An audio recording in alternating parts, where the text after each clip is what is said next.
Live to ride, ride to live. That's the motto of Harley Davidson. Now, let me ask you, have you ever been on two wheels with a rumbling engine, loud pipes rolling down a long road? Well, that's the feeling of what it's like to ride a Harley Davidson.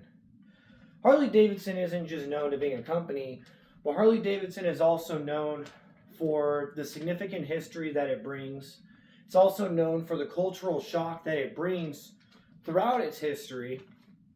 And Harley Davidson's actually coming out with new production now for the new generations to come. So I'm going to go over with you today on the history of Harley Davidson.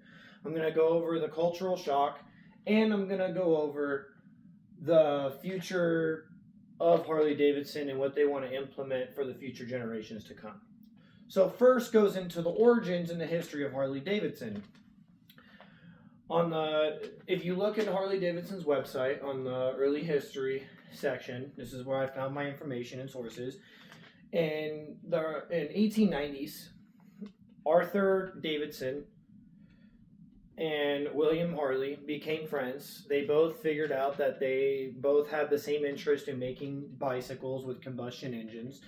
And William Harley went to school in Wisconsin, in Milwaukee, Wisconsin University, to become an engineer for these combustion engines.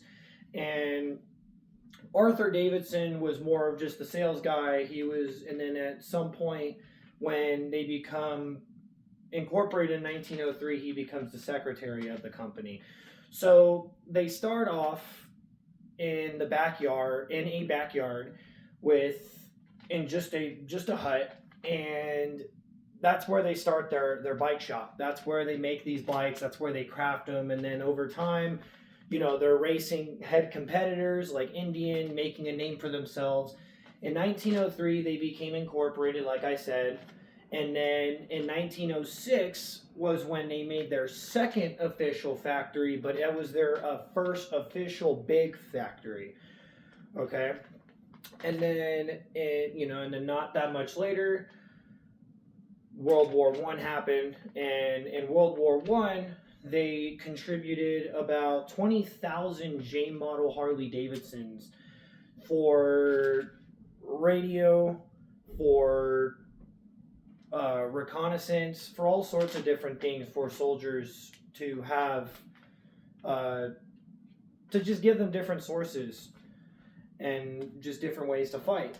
And then in World War II, Harley Davidson gave 90,000 motorcycles of the WL model version. So they took the WL civilian model and they turned it into a military model for the military for World War II. It was used for the same reasons as World War I, more for reconnaissance and more for telecommunications, things like that. And then, so that's what brings me into the next topic with culture shock. So with culture shock after World War II, all these vets got out and had nothing left.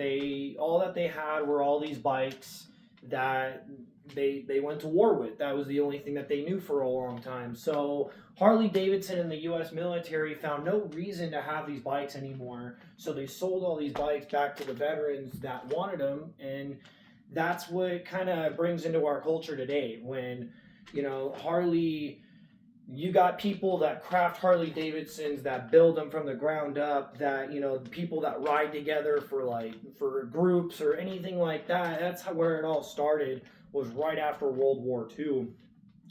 And then so the cultural style, involves the leather pants and the leather jacket with the boots. That's the cultural shock of the American motorcycles.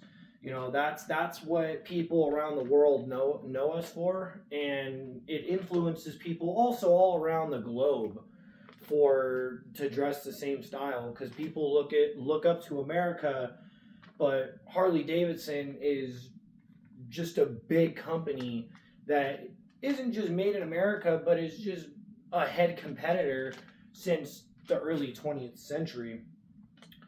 So that brings me into the future decisions that Harley Davidson wants to go into. So if you look into Harley Davidson's page on their website, they talk about their strategies and their plans.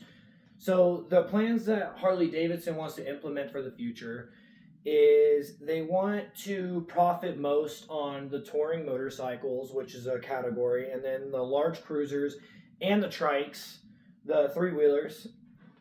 And then they also want to produce and invest also more into the electric bikes, the more of the sporty styled bikes that they started recently coming out with, and the adventure tourings, because the adventure tourings are some of their higher profitable bikes and their higher sellers. So Harley Davidson, in conclusion, has been around for a very long time. They've contributed a lot. They have a lot of history. They gave a lot of motorcycles and helped us as the United States in both world wars and conflicts.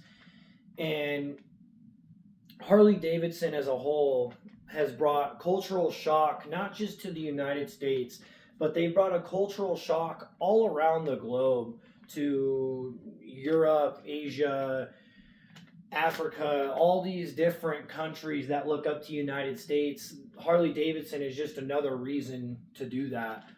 And so I've gone over the history of Harley Davidson and the things that they've contributed to.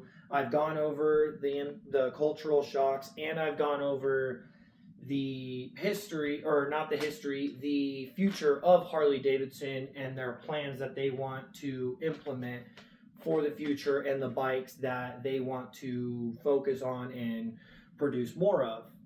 So the last thing that I have to say to you is, if you've never ridden a Harley, hopefully this gets you to consider it. And remember, live to ride, ride to live. It's not just a motto, but it's a way of life. Thank you.